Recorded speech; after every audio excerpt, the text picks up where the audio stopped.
The secure term deposit RRSP with guaranteed returns, or a mutual fund RRSP offering higher growth potential with exciting opportunities. With an RRSP, you'll save on your income tax, grow your investments tax-free, and get closer to your dreams, whether it's retirement or your first home. The deadline to qualify for 2025 tax deductions is March 2nd. Learn more at visioncu.ca. Winter in Alberta doesn't mess around. And neither does Titan Supply. For over 50 years, we've earned the trust of our customers across a variety of industries. Because we lead with integrity, honesty, and respect. I'm Joe. And I'm Brent from Titan Supply. When the weather hits hard, we're fully stocked with rigging, lifting, and hauling gear that works as hard as you do. Titan Supply. Built on trust, driven by safety. Serving Edmonton, Grand Prairie, Red Deer, and Calgary. Let us help you face the weather the Titan way. Visit titansupply.ca. Measles outbreaks are occurring in Canada, including Alberta. These outbreaks are highly preventable. Measles is an extremely contagious disease that is spread easily through the air. The best way to protect yourself, your family, and your community is to ensure you are up to date with your immunizations. Don't get measles. Get immunized. Visit alberta.ca/measles to find out if you're up to date and what to do if you're not. A message from the Government of Alberta.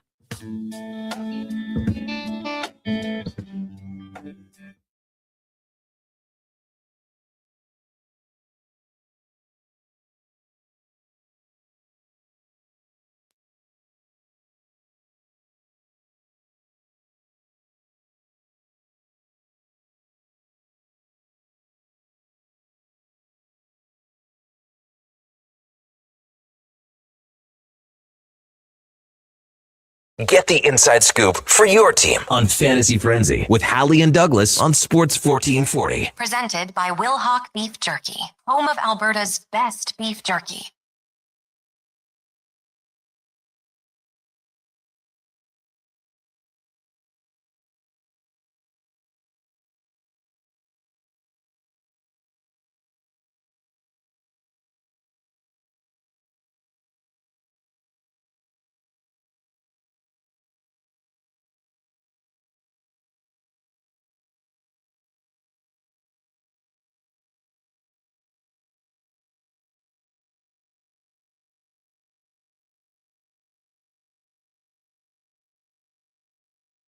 Good morning. Thank you for tuning into Fantasy Frenzy here on Sports 1440. Connor Halley, Donovan Paulson sitting in for Brandon Douglas. We got Josh Fenwick and Country Mac here. It is Fantasy Frenzy brought to you by Wilhauk Beef Jerky, home of Alberta's best beef jerky. Thank you for joining us. Go check them out. Only available in Leduc, or check out the website, wilhawkbeefjerky.com. They're teasing us. There's some big news coming. Now, I wish I had inside information, but I don't. So I don't know what the big news is, but when it is unveiled, we will make sure we pass that along. Emails, connor@sports1440.ca. Brandon, you could send Brandon an email, but he's not here. Donovan, you don't have a Sports 14. I don't want to give your personal email. Yeah. Just email me. No one does anyway, so it really won't matter. Lots to get to here on the show, of course. We can talk some Super Bowl as the week is officially here.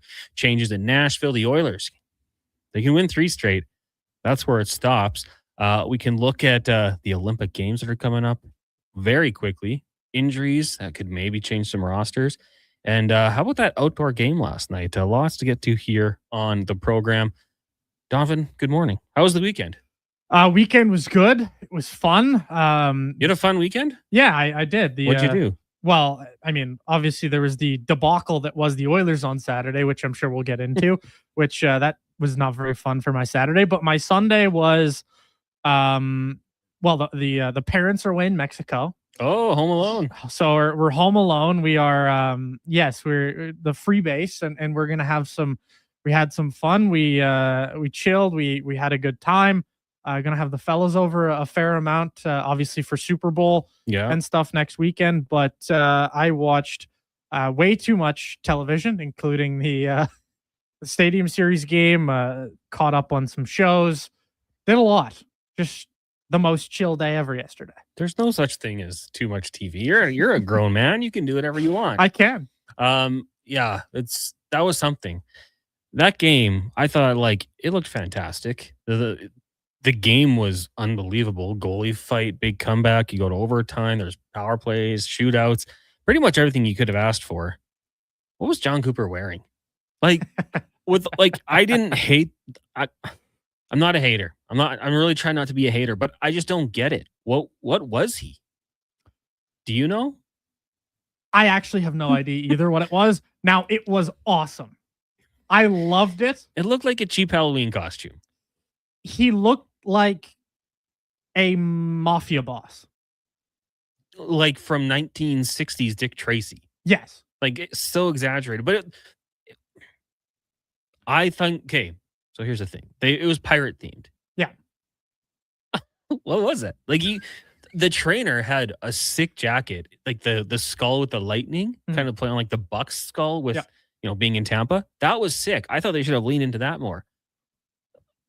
He looked cool, but it looked like he went as like a cheap Halloween costume mobster. To me, he looked like a funny James Bond villain. And I loved it. That's, if I was to ever do that, and I mean, by do that, I mean dress up for some reason for a fun come into work day, that's how I would dress. It's over the top, it's outrageous, but it's an absolute blast, and I loved it. Yeah, I mean, I'm texting here from Levi. He was trying to be Scarface, and there is a scene where he has that exact same color scheme suit, but Scarface is set in Miami. This game was in Tampa. Like, to me, it just made no sense at all. I liked it, but it made no sense at all. It didn't make sense, but it was fun. Sturm on the other side, looking dapper as heck. He looked great. The Watkins, I liked, going as the Patriots. The Tampa Bay team looking like a bunch of kickers, to be honest with you. Like, every single player. I was going to say the exact same thing. This guy's a kicker. 100%. They didn't fill out the jerseys at all. Like, Hedman kind of looked like he could play like long snapper, maybe.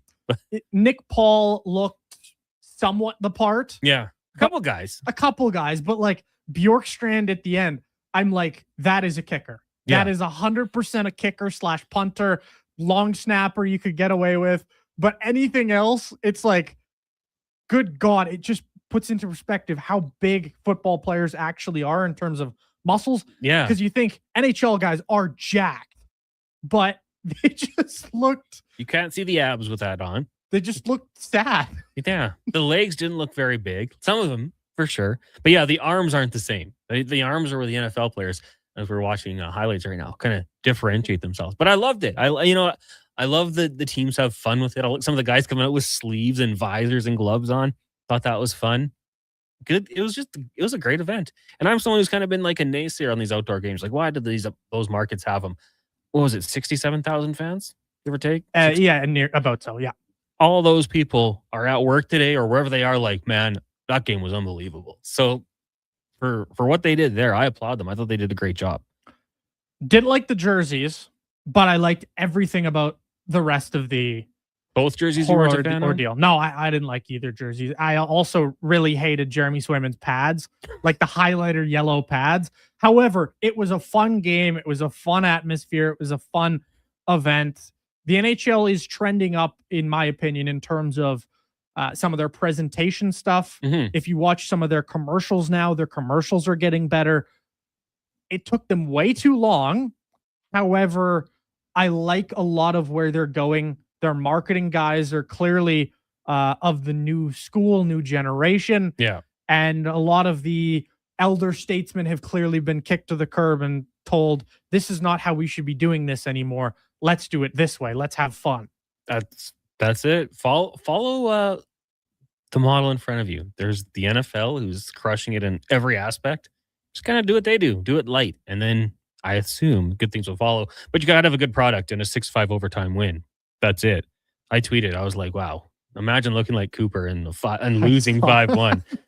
Someone texted me, this didn't age well. Yeah, it's 5-5 now. But if you win, you go from rough to tough. Like, okay, tough look. Then the cigar after. That was pretty cool.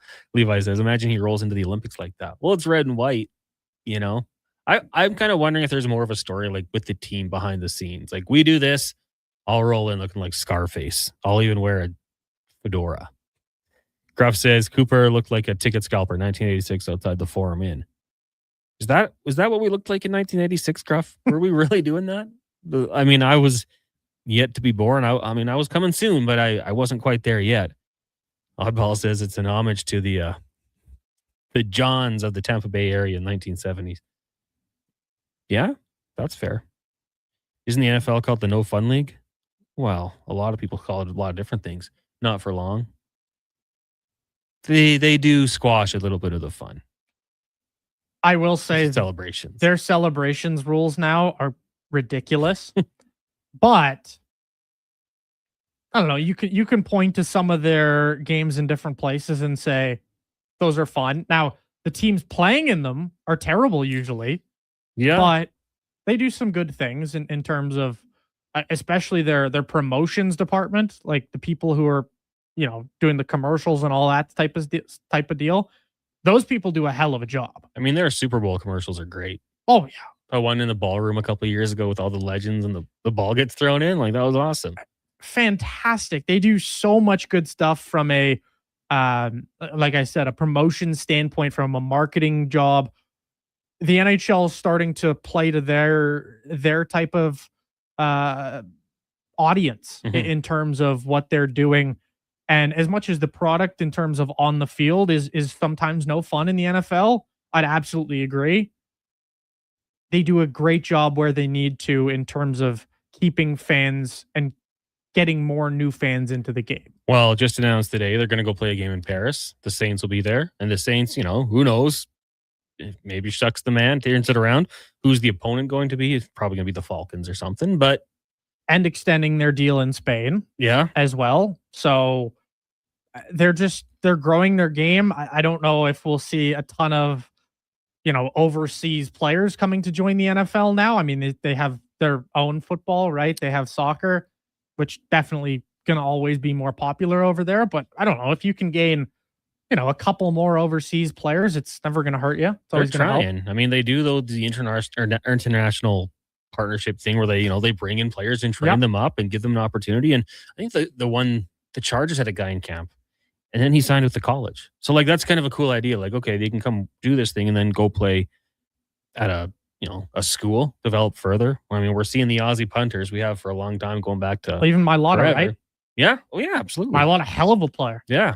That's crazy story of how that came to be in terms of him making it to the NFL. But, there are success stories. Mm-hmm. It's just they are somewhat few and far between in terms of overseas NFL players, other than the kickers and punters. Like those guys, I mean, the soccer skills just translate, right? And if you're not good enough at soccer, let's just try my hands at, becoming a world-class kicker.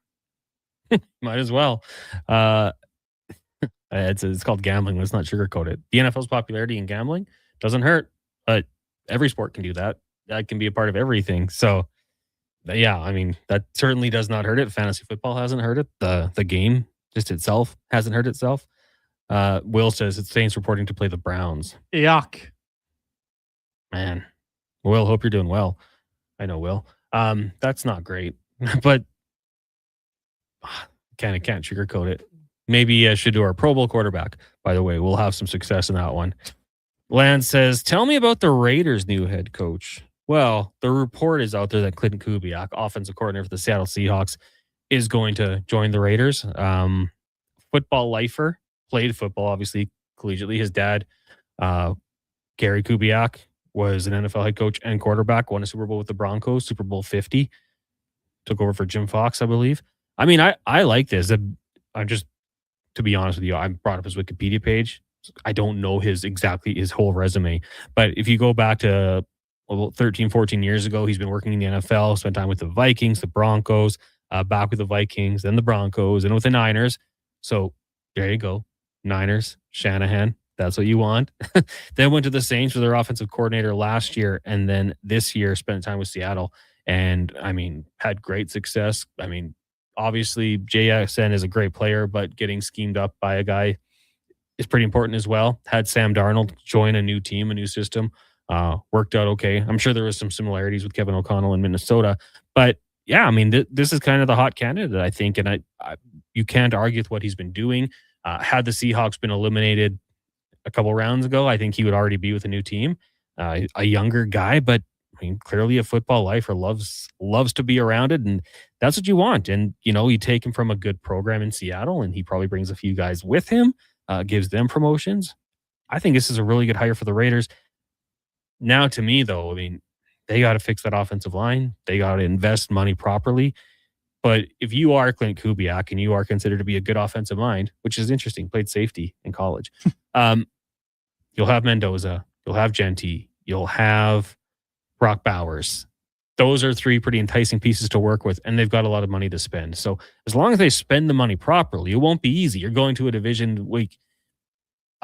It'd be a fair debate, but a very well coached group with Sean Payton, Harbaugh, and of course Andy Reid. He'll probably be a first ballot Hall of Famer as a head coach. Yeah, yep. Like it's going to be tough, but as long as they're patient and the management staff is willing to give it time, I think it'd be a great hire for the Raiders. I think it is an excellent hire. This is the guy who I was kind of thinking the Buffalo Bills would find a way to secure, and instead they choose to keep their own OC in-house. But, I mean, Kubiak, excellent offensive coordinator. We'll see how that translates as a head coach. That's always a question, is sometimes you're a great OC, but can you be a great head coach? Yeah. I mean, listen, it's no secret the Seahawks have tried to keep him in-house in terms of certain guys trying to say, when asked about his how good of a coach he is and what he's done for their team, oh, he's a terrible coach, don't hire him. We don't like him here, yada, yada, yada. But in terms of, you should, in theory, get some really quality offensive play out of your team in terms of Bowers and Genty. Like, those guys are going to be set up for some big time success. Yeah. And Mendoza, you would assume, is going to be the pick. That's a QB set up for success. But as you mentioned, Cons, the only problem is that offensive line is dreadful. Yeah. So they're going to need to find something to kind of shore that up. And then, you gotta draft well. You gotta make good moves in free agency. And again, like, patience. I will say, like, when the Chargers brought in Joe Ortiz from the Ravens, I think what he did really well is in free agency. Like, he didn't make those splash moves, but he got guys who could play for a year or two if needed. And then when the draft came around, like, okay, if we don't take a corner first round, we do have Christian Fulton, who then went on and got a big deal. Like, if we don't take an offensive lineman, we have Boone Ford, who left the Chargers after 1 year, got paid with the Rams, right? Like, bringing in those guys, smart picks, and not just like, let's go blow all the money. And I just think he needs time. And then his younger brother, Clay, is the offense coordinator in San Francisco. So if he takes the head coaching job, does he bring in Clay to handle that? Or maybe he wants to hang on to the play calling duties. Obviously, Clay's probably not doing that much with Shanahan there, but Clay's been with the Niners for 5 years. He started out as a defensive quality control coach, QB coach, passing game specialist, and now OC. So I wonder if he brings him in. That would be interesting as well. But yeah, I like it. Are you satisfied with the Dolphins offseason? I should ask you before we go to break. GM hire, very satisfied. I think anytime you're hiring someone out of that Packers tree, it's probably a great hire from a front office perspective. I mean, they just have a great philosophy, I believe, as a team, as an organization. And from what I've heard in his press conferences and interviews and stuff, he is a guy who preaches talent and wanting to acquire as much talent as possible. And you can see that in the way that the Packers built up, right? Like, they only have 1 million wide receivers. They only have 1 million guys that they acquire. And when they think that they can acquire a real game changer, they always go for it, whether that's Parsons, whether that's a McKinney out of free agency, whether that's a Jacobs. I like the profile of what he brings as a GM. In terms of the coaching hire in Hafley, time will tell. Yeah. I'm not sold. I'm in the middle ground. I know some people are saying this is the worst head coaching hire of the offseason. This is the worst head coaching hire of all time. I'm going to give them time. They're a team that this is not going to be the 1 year immediate turnaround. You're not going to be getting a new quarterback or a real game changer out of the draft. So this is going to take a little bit of time. Give him some time. Let him kind of build out what he wants to build out. I don't think it was the right move. Personally, I saw it coming from a mile away, though. connection was obvious. The connection was obvious, and I'm going to give him time. They've tried the sexy hire. Hasn't always worked. I would say Mike McDaniel did work based on what he did for Tua's career, what he did for some other guys in that team. Didn't end the prettiest. I don't think they did Mike McDaniel's justice. I would say that, but I love it though. It is what it is. For you, you've got to be happy. For me, I'm just going to be here sitting and thinking about the other problem that is the offensive coordinator, and we've seen him be an absolute disaster previously. Yeah, Greg Roman's available. Well, no, but I mean the hire is good old former Texans OC, and his name is escaping me at this present moment. We'll bring in Greg Roman. He's available. He might be a good run game coordinator, actually. If I'm being totally honest with you, he might be a guy you could look at. Slowick. Oh, Bobby Slowick. Slowick. You know what? After C.J. Stroud's rookie year, people thought Slowick could be a head coach. And then he was fired the next year. It was crazy. It was terrible the next year. Was the Dolphins. They promoted him up. Man, I don't know about Bobby Slowick. That's one of those ones where that one I really question big time. I question the head coaching hire. I don't know. It seems like a team that is just trying to progress slowly, and that's what that move said to me. Another one, Mike LaFleur goes to the Arizona Cardinals. That's an interesting one. The last couple of years with the Rams, obviously under McVay, he spent time under Shanahan with San Fran.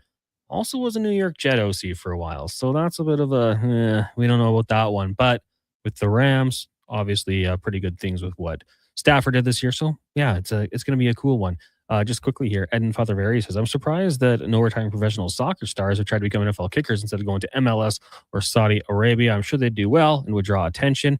Yeah, I mean, obviously they can boom it, right? And in the NFL, it's like bang, bang. You got to be 3 steps and knocking it through the uprights. I don't agree, but I get the Saudi stuff. They pay you a lot of money. So I understand that one. And just quickly, Trevor says that the most frustrating thing with the NHL is the way officiating is done. Yeah. Some people don't mind it.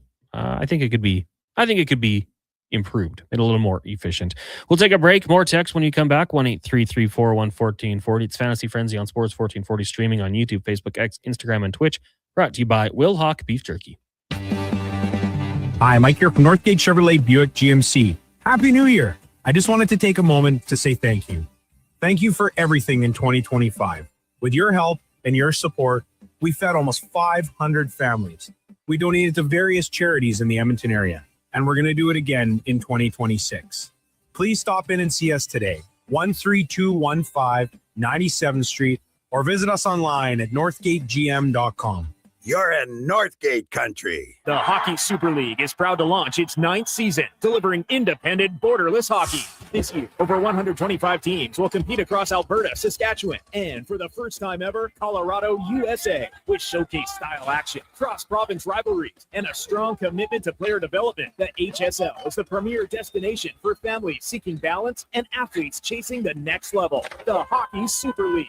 Hockey without limits. For athletes born in 2013 to 2018, visit hockeysuperleague.com to learn more. Looking for the perfect gift? Give the gift of great taste with a Loca Quality Market gift card. Redeemable at any Loca Quality Market or Loca operated restaurant. It's a treat for food lovers. Ready anytime. Grab yours today at loca.ca. You know what would be even better than winning gold? Okay, I'll bite. Winning a gold medal made of Will Hawk beef jerky. Athletes do get hungry, and they could use a snack on the podium.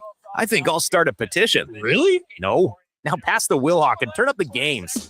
For a truly Canadian snack to cheer on our truly Canadian athletes, you need Will Hawk beef jerky, made with Alberta pride right here in Leduc. Start your day with a blast of sports. Kevin Carius, along with Brandon Douglas, brings the fire, the fun, and the fearless takes. Weekdays, 7 to 11. Text Kevin, 883-401-1440. Mornings with Sports 1440. Winter in Alberta doesn't mess around. And neither does Titan Supply. For over 50 years, we've earned the trust of our customers across a variety of industries. Because we lead with integrity, honesty, and respect. I'm Joe. And I'm Brent from Titan Supply. When the weather hits hard, we're fully stocked with rigging, lifting, and hauling gear that works as hard as you do. Titan Supply. Built on trust, driven by safety. Serving Edmonton, Grand Prairie, Red Deer, and Calgary. Let us help you face the weather the Titan way. Visit titansupply.ca. Invest for today and tomorrow. Vision Credit Union makes it simple with 2 RRSP options to fit your goals. Choose a secure term deposit RRSP with guaranteed returns or a mutual fund RRSP offering higher growth potential with exciting opportunities. With an RRSP, you'll save on your income tax, grow your investments tax-free, and get closer to your dreams. Whether it's retirement or your first home, the deadline to qualify for 2025 tax deductions is March 2nd. Learn more at visioncu.ca.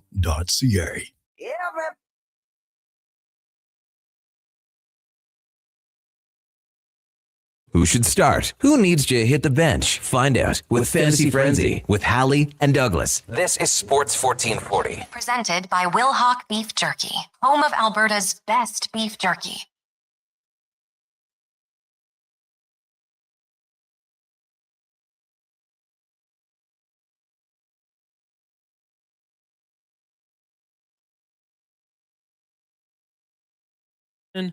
We've got Josh Fenwick, intern Mackenzie here as well. The Duke, well, he did his time. He's off now, but he'll be back tomorrow morning at 7 a.m. to do it all over again with the crew here for the Kevin Carius show.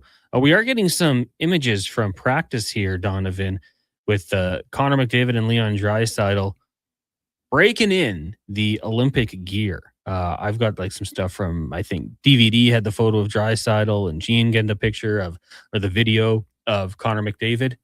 It's all very real. Now, it looks a little weird.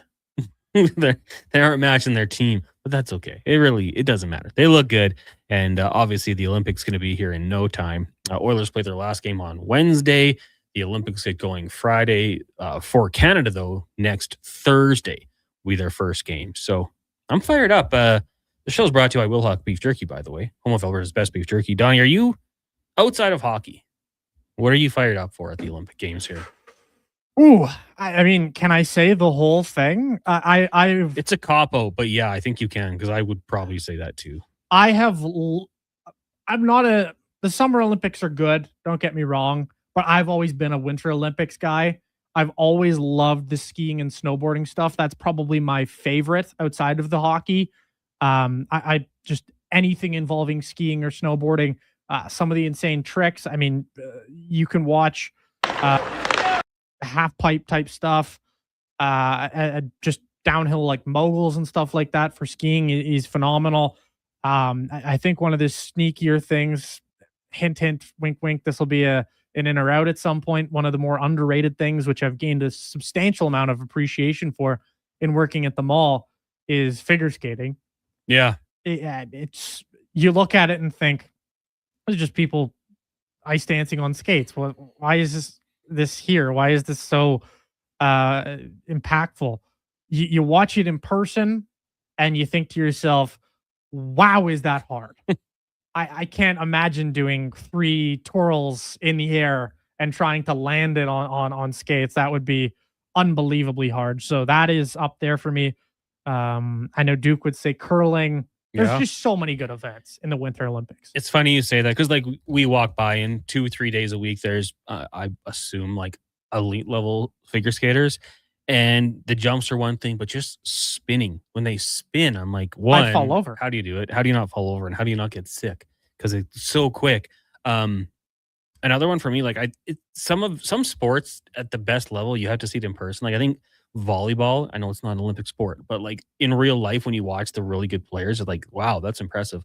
I feel like cross country skiing, to see how fast they're going, would be cool to see in real life. But yeah, I'm with you. There's so much. I can't wait to sit down, get home. I mean, it's going to be, when I finish work, it'll be 4 a.m. in Italy, but just sit down, throw on the TV and watch like the day's action. Doesn't matter the sport. It's the best. Truthfully, it is one of the most exciting times of the year. I will say, the one person you should ask about figure skating is, as you know, friend of the station, friend of the Jason Greger show, Battle of the Blades contestant Strutty. You should ask him about if that's his favorite Olympic thing to watch, or what, like, if he got substantially more appreciation for it after trying it. I mean, you can go on YouTube and go and watch Battle of the Blades. Yeah. The highlights from Jason Strudwick's time. It is quite entertaining. And he's like since said that he wishes he did figure skating before, just for the edge work and to improve his skating ability. Hey, we might have to get Struddy on. Yeah, our figure skating analyst and former NHLer. Figure skating guru, I might say. Some have said. Tim says ski and snowboard, cross are my favorite events. So electric. Yeah, all like the things they do and like incorporating like the half pipe and stuff. Like I think that's really cool. Tim also said, "Good morning, fellas. When do we find out if Pix was claimed?" 30 minutes. Yeah. Low Tide will have that news for you. We'll see. Maybe. Well, an update probably will be cutting it close. I haven't seen any reports either, so it all goes through on the wire at noon Mountain Time. You might hear like a smidge before, but it'll be in and around noon for sure. Yeah. Imitation Tom says the Winter Olympics aren't just marginally better than summer. The gap is McDavid to Derek Ryan. IT coming in hot. I like them both. Don't disrespect Derek Ryan. A great career. Oddball says, "Oh, what? Ray Gun's tricks weren't good for you?" You know, I've long said that Ray Gun, some of her moves were pretty good. It's just that the mainstream media would only show you the bad ones. But yeah, that was something. One of the more embarrassing moments in, dare I say, sporting history. Yeah, it wasn't a great look. There were some better dancers out there for sure. Also, the fact that was in the Olympics, like breakdancing stuff. Why? I mean, I think it's a sport. I think it's, if you're doing other like performative things, then why not that one? So why isn't ballroom dancing in? Maybe it should be. But that was a special event because the hosts wanted it in there. Like lacrosse is going to be in the LA games, right? Well, lacrosse to me is a sport. Like that is a legit. But it's not an Olympic sport until this one, right? Like but to me, like lacrosse should have been in the Olympics before breakdancing. Yeah, probably. Like, I mean, if we're gonna throw breakdancing in it, let's just throw in ballroom dancing. Let's get everybody doing the waltz. Well, maybe the when tango. Another country hosts, they'll want it in there. Hey, I'm not going to disagree. There's some sports that I'm like, what are we doing here? There are a lot. Equestrian. I don't understand some of the things that they let in there. Like, what's next? Let's allow esports into the Olympics. Well, get ready for it. Let's allow 12-year-olds to play Fortnite in the Olympics. The International Olympic Committee now recognizes competitive ballroom dance. So there you go. Damn. It did not include ballroom dancing, and neither did the 2012 games. Well, however, it was announced in 2016 that breakdancing would get in. So maybe all of a sudden ballroom could get in next. And you'll be leading the way. Dancing with the Stars. Gruff and Matt Leduc said, wasn't there a time when it was in the Olympics? So maybe there is. Rod says dancing has their own competitions. You don't see high jumpers or runners at their competitions. Elaborate, please. No, there are running events throughout the year. It's World Cup competitions throughout the year for everyone. They're just not really televised because not very many people watch them. You can watch them on CBS or CBC like every Saturday with like Andy Petrillo will host. Yeah. I like throwing that stuff on every once in a while. But it's like it's not the glitz and glam of the Olympics. Like it's a small stadium and it's half empty, but I mean they're out there. They're out there working year round for sure. We did have a text coming in here, as this segment is brought to you by elksnation.ca, 2 weekly podcasts with Eddie Steele and Declan Kruger breaking down the green and gold, the most in-depth WE football coverage you'll find online, plus articles and more. Daryl said, guys, just had a chance to join at 11:15. Did you talk about the Elks moves and signings? We hadn't yet, but I liked their moves yesterday. I thought Malik Carney, I think he had 8 sacks last year for the Rough Riders. When we talked about it with Gregor on Friday, like what would be the big areas you'd look to improve? I said edge. Like they just didn't get enough pressure for me last year, and I know they spent the money on it. So a guy that has a reputation of getting to the quarterback, I think is a good move. The one, Joe Robustelli, I didn't know his story until Declan put it out there yesterday. He stopped playing football at 14 because he was only 4'11". He didn't play again until he was 26. That's like, to me, that is such an awesome story. To not play that long and then just get back into it. Taylor Powell, there's some competition at backup quarterback, I would say right there. Obviously, Fajardo is going to be the guy, but there's your backup. Along the offensive line, great name, Woodmansey. Great name. I think that's a good addition. Bordner, depth. I think it was a good day in the tampering period. Just like in the NFL, the tampering period, we start to hear all these deals. Ceresna left, allegedly. Looks like Winnipeg. Bynum. He had moments, but they let him walk. Trey Ford signing Hamilton. I don't know. I mean, I thought it was overall a good day for the Elks and Ed Hervey and his staff. Yeah, we'll see how it goes, right? Like, everybody thought they had a great offseason last year too, right? And then everything kind of just imploded on them at times. Defensive line would be the biggest spot for that for me. Just literally couldn't get a pressure to save their lives. So, yeah, I mean, in theory, it looks good. Austin Mack, also a nice receiver addition as well. They made, on paper, good moves. We'll see how they pay off, because last year, I mean, you looked at some of the names and said, oh, these are great ads, and then they just don't work out at all. So I'm going to be a little more hesitant and patient to see what happens on the field. But in theory, quality start to their free agency offseason. Yeah, and I think going into this year, Cody Fajardo is the guy, which I think is really good. Now, Trey Ford, if it doesn't work, we'll pull him back. Like, no, this is your quarterback. I think Mark Killam as the head coach down the stretch, I think really started to kind of find his groove. And obviously, being an assistant head coach and then becoming a real, like, not real, the guy, I think there is a bit of a learning curve. And I think he got really good as the season progressed, and preparation's always going to be there. But you're right. Like last year, we're like, oh, this defensive line is going to be fierce. What week were we in where the Rough Riders had more sacks in the game than the Elks had the whole season? It was like, this is not good. So yeah, you're right. We have to wait to actually see it, but encouraging things for the green and gold, and hopefully it continues. I like the depth on the offensive line. Make those holes for your running back Rankin. We know, to me, I think he's got an MOP type season ahead of him. I think if he stays healthy. So I'm looking forward to it. I think the Austin Mack signing is a really good one. I think that's a smart one. They desperately needed to upgrade at receiver, versus what you saw last year from receiver just wasn't good enough. In my opinion, I mean, some of the drops at key times were game losers from pretty much everybody across that receiver group. Julian Grant had a couple. Yeah. Made some big plays, but had a couple drops. Had a couple massive drops that killed games, killed their season at times. So, yeah, I think Austin Mack's a great shout for them. There's a hopeful result after this offseason. I will say that. And it's not just one focus on, like last year, it was all defensive focus, right? Yeah. This year, it's more spread out. This year, it looks to be a more total team approach versus just let's improve the defense.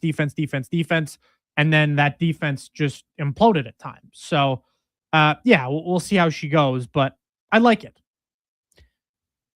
I am also like, you just look at the roster here and going by the receivers. Obviously, this is going to change. Cam's going to weed a few of these guys out. Zach Mathis, 6'7". Justin McGriff, 6'5". You've got Dunbar, 6'3". You got some guys out there, some big dudes. I hope there's a little bit of a put it up. Go let him make a play, right? Throw the ball downfield, take some shots. But if Zach Mathis can be like a game-to-game weapon at 6'7", nobody should beat him in a jump ball. Just put it out, let him high point it, and win. Yeah, I mean, you'd hope that he could be a good contested catch guy. We'll see. I'm not exactly I wasn't inspired too much by what I saw out of their receiver room last year, even knowing the height and the weight of some of these guys. I don't know. We'll see what we have in that receiver room come the year, but they should be better. We talked about this a little bit during the Carrier show this morning. Should be a winning season based on the roster that they've compiled, but you're never going to know till you play. Sask is good. Calgary's good. BC's good. Winnipeg's good. It's going to be tough. Levi just texted, hey guys, any update on Logan Thompson? He skated today wearing Canadian pads. So I would say that's an encouraging sign. We'll take our second last break here. When we come back, more texts. We'll let you know what's coming up on the Gregor Show and the Lowdown. It is Fantasy Frenzy, brought to you by Wilhauk Beef Jerky. Do you sit around at work listening to sports radio all day? That's right, my friend. There's no shame in it. It's the good life. And we're not here to snitch. Hey, if your company advertised on Sports 1440, you could be the one listening for your company's ad every day. Now you've got an excuse to listen to Sports 1440 all day. It's part of the job. Sounds like someone's getting a promotion. Email Gregor at sports1440.ca and let's get to work for you. Welcome, gentlemen, to the nerve center of game-watching greatness, my sanctuary, my Bro Zone. Whoa, giant screen, comfy chairs. You've thought of everything. Almost everything. Where are the snacks? We can't cheer on Canada without the proper fuel. Way ahead of you. Wilhauk Beef Jerky, the official snack of the Bro Zone. For a truly Canadian snack to cheer on our truly Canadian athletes, you need Wilhauk Beef Jerky, made with Alberta pride, right here in Leduc. What a performance by Action Electrical today. Their projects team kicked things off, designing and building with unmatched skill. Then the service team swoops in for those crucial repairs and maintenance. And don't forget the testing team, ensuring everything's safe and sound before the solar team scores with sustainable energy. A complete team effort. Have Action Electrical bring home a win for you and your project. Visit actionelectrical.net. Smart, connected, community-driven. Jason Gregor sets the standard for sports talk in Edmonton. Join the conversation on Sports 1440. Text Gregor, 833-401-1440. Sports 1440, where Edmonton talks sports. Invest for today and tomorrow. Vision Credit Union makes it simple with 2 RRSP options to fit your goals. Choose a secure term deposit RRSP with guaranteed returns or a mutual fund RRSP offering higher growth potential with exciting opportunities. With an RRSP, you'll save on your income tax, grow your investments tax-free, and get closer to your dreams. Whether it's retirement or your first home, the deadline to qualify for 2025 tax deductions is March 2nd. Learn more at visioncu.ca. Measles outbreaks are occurring in Canada, including Alberta. These outbreaks are highly preventable. Measles is an extremely contagious disease that is spread easily through the air. The best way to protect yourself, your family, and your community is to ensure you are up to date with your immunizations. Don't get measles. Get immunized. Visit alberta.ca/measles to find out if you're up to date and what to do if you're not. A message from the Government of Alberta. I'm remembering. You haven't set your lineup yet, right? It's Fantasy Frenzy with Halley and Douglas on Sports 1440. Presented by Wilhauk Beef Jerky, home of Alberta's best beef jerky.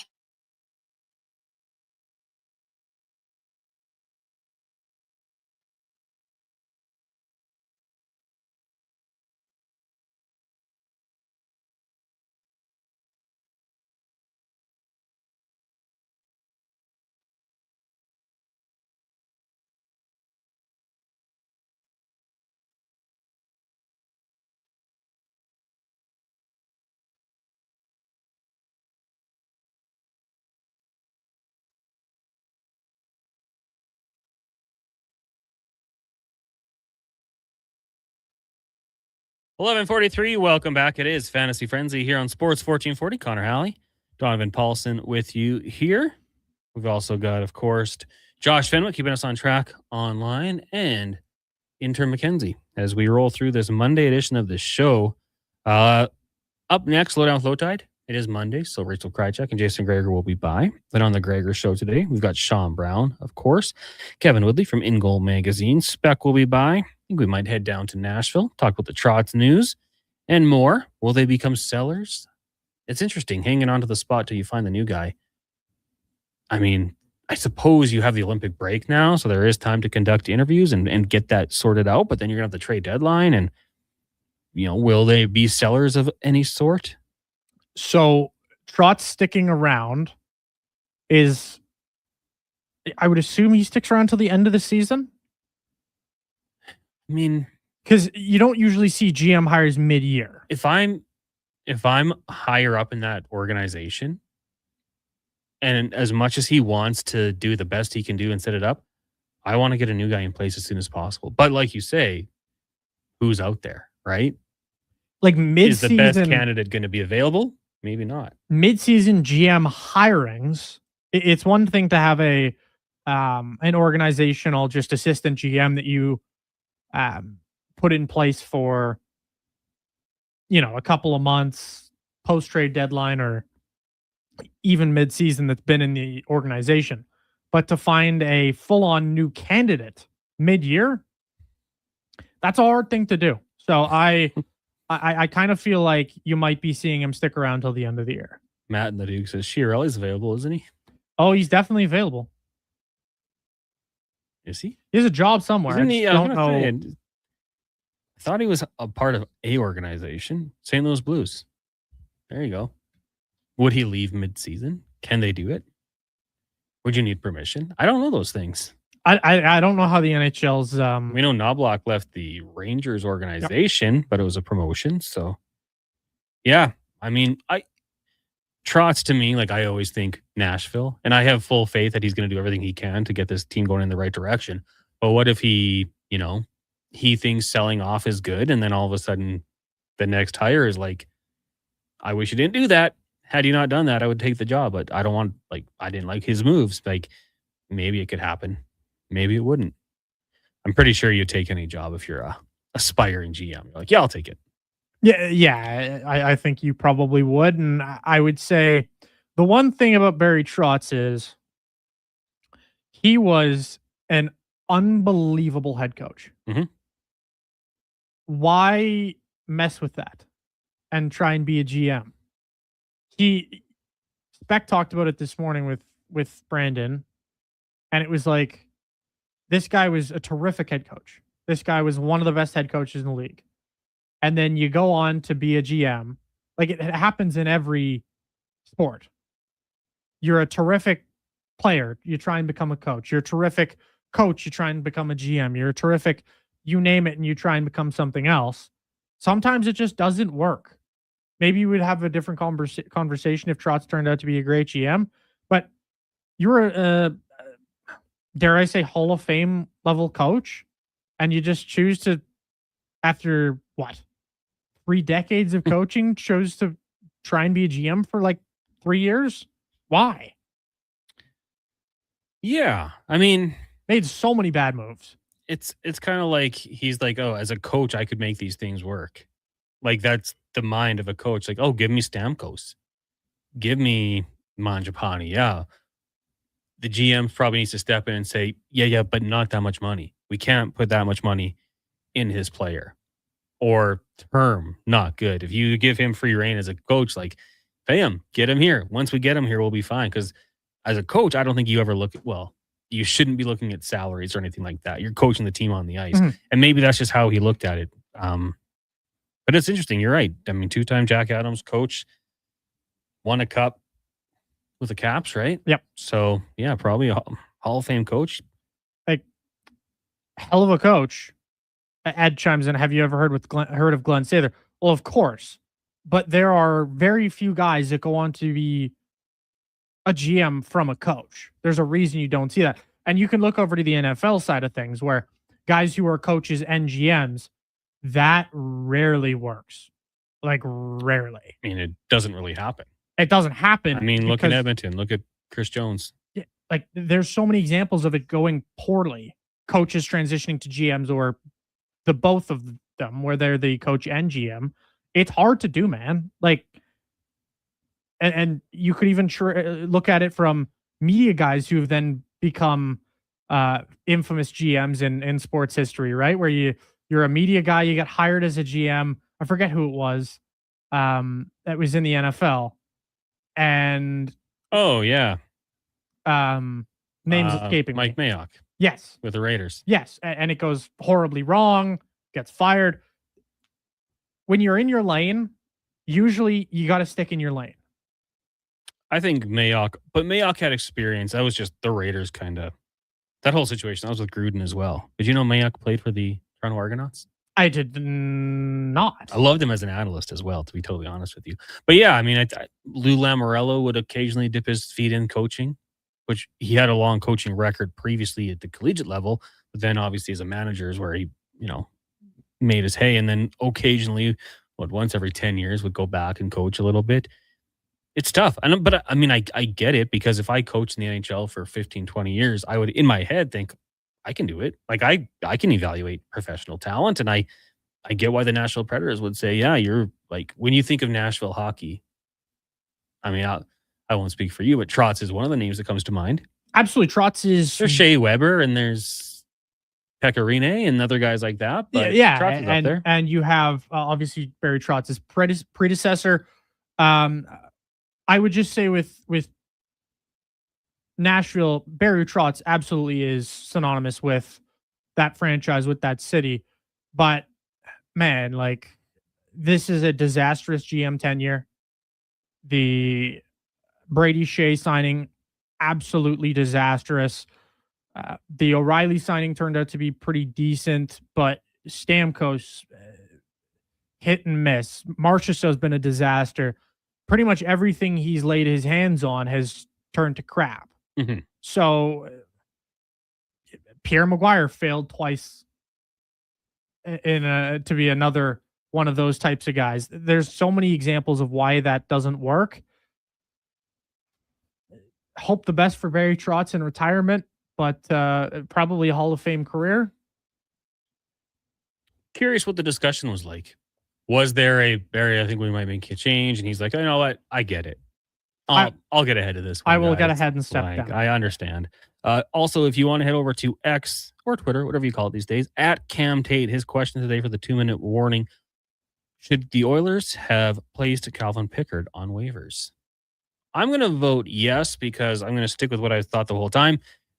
3 goalies is too many. Pickard wasn't playing. At the end of the day, I think he wants to play. I don't know if he's going to get claimed, but worst case, he goes down to Bakersfield. And then you got to wonder in Baco, because they got some young goalies who are rolling right now. It's a crowded, although maybe not like the clear-cut elite, it's a crowded goalie room in the Oilers organization right now.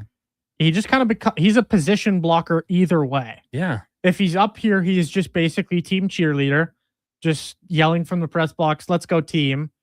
And then if he goes down to Baco, he's just a Connor Unger blocker. Yeah. As well as others. So either way, I mean, you hope he gets claimed. I think if you're an Oilers fan, based on you want to see the guy succeed, you want to see him have another chance in the NHL somewhere else. And then you want to see the younger goalies in the organization get some time to grow as well. In terms of Pickard, I don't think he gets claimed. Maybe, I mean, Speck was talking about Philly earlier. I don't know. This is Calvin Pickard we're talking about here. This isn't, some elite goaltender going on waivers, or even some guy who's had a great season. Cal Pickard's been bad this year, and the numbers reflect that. So I don't know. I don't think he gets claimed. Maybe he does. Maybe he doesn't. There's some teams that have had injuries.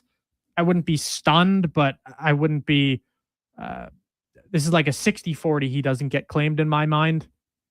We'll see how it goes. I like the story of Cal Pickard, but the goalie this year has been a little lackluster. Yeah. And also, like, good dude. By all accounts, everyone on the team seems to love him. There is that part of it. I read an article, and it was not a like an accredited media member, but it was a Rangers site.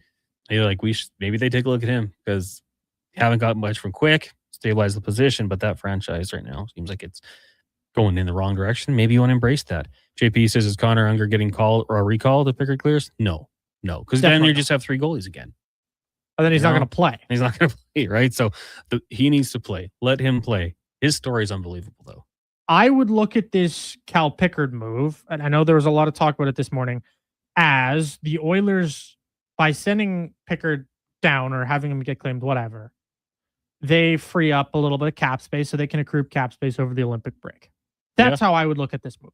And I would say the Oilers are gearing up for their trade deadline. They're gearing up to get more cap space to acquire a better player potentially, or more players as well. That's what I'll say. I that's how I view that. Imitation Tom just says hashtag hunger for Unger. Yeah, I mean, maybe at some point it happens, but I don't think right now. I think you've got Ingram, you got Jari, and that's it. Cat Dad says, did you treated Pickard? I would assume. Did you? If you traded him, what would you really get? Maybe that's the question. Futures considerations. Yeah. 7th round pick. Virtually nothing. I mean, the guy's having a pretty poor year in terms of numbers. He hasn't played in a long time. You'd get pretty much nothing. I think, stock is low or value is low. I think this, and I would assume that Bowman might have put out feelers. Hey, anyone be interested? Doesn't happen, send him down. And everybody knows that you were going to send him down anyway. So nobody would even, they would be like, hey, if we'll take him for future considerations. If you don't want a steak dinner, we won't bother. We'll pay for your steak dinner. That's about it. That's kind of what it feels like here. Yeah. How many more unreal games before they do for Unger? Well, a few more. A few more into next season. Yeah. And they would have probably have to have a real big struggle from Jari and Ingram, and that wouldn't be good. They would need a blow up from both of them, and I would just say they would need a blow up from both of them and Connor Unger to continue his play through the season, and then maybe next year. Jeremy from Arcade. Do you think the GMs have a giant group chat? Oh, that would have been a good one to come in a little bit earlier. That music means we're done, but I love that idea of it happening, the conversations they would have. For everyone here, I'm Connor Halley. Thank you guys for joining us on the show today. Check the podcast or YouTube if you missed it. Up next, it is the Lowdown Flow Tide, followed by the Jason Greger Show. But first, we'll get to a Sports 1440 update with Donovan Paulson, brought to you by Will Hawk Beef Jerky, home of Alberta's best beef jerky, online at willhawkbeefjerky.com. This is a Sports 1440 update. NHL news spreads GM Barry Trotz is stepping down and retiring, but will remain the GM until a successor is found. This is ahead of their game with the Blues tonight.